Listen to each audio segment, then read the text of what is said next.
Menteri Komunikasi dan Informatika atau Menkominfo, Johnny Gerard Plate, mengganti nomor ponselnya setelah data pribadinya termasuk nomor ponselnya diretas dan diumbar ke publik oleh hacker dengan nama samaran Bjorka.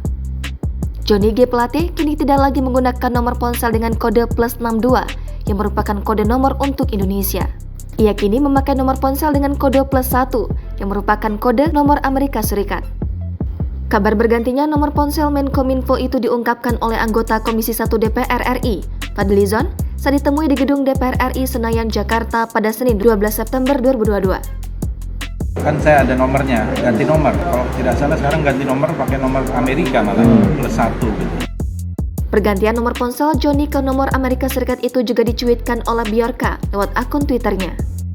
Dalam saluran Telegramnya, Bjorka juga kembali membuka data pribadi Johnny, di mana tertulis keterangan bahwa nomor ponsel sebelumnya sudah tidak lagi digunakan untuk WhatsApp maupun Telegram.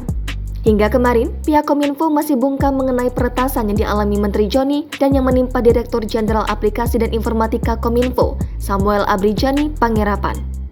Di sisi lain, Fadly Zon menegaskan pemerintah harus bertanggung jawab atas sejumlah kejadian kebocoran data seperti yang dilakukan hacker Bjorka.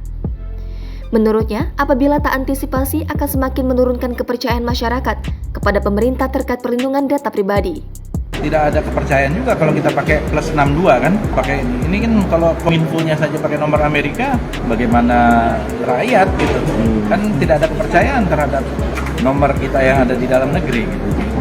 Fadly menilai Menkominfo Johnny G. Plate yang kini menggunakan nomor Amerika Serikat menjadi bukti bahwa pemerintah sendiri tak mempercayai keamanan data di Indonesia. Fadly juga heran bahwa ada perorangan atau kelompok tak berinstitusi seperti Bjorka bisa meretas data pribadi pejabat negara dengan sangat mudah. Sebab itu, ia menekankan pemerintah khususnya Kemenkominfo harus evaluasi.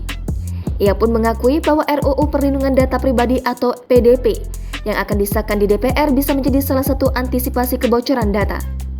Namun menurutnya, pemerintah seharusnya bisa mengantisipasi persoalan hacker seperti Bjorka tanpa adanya RUU PDP.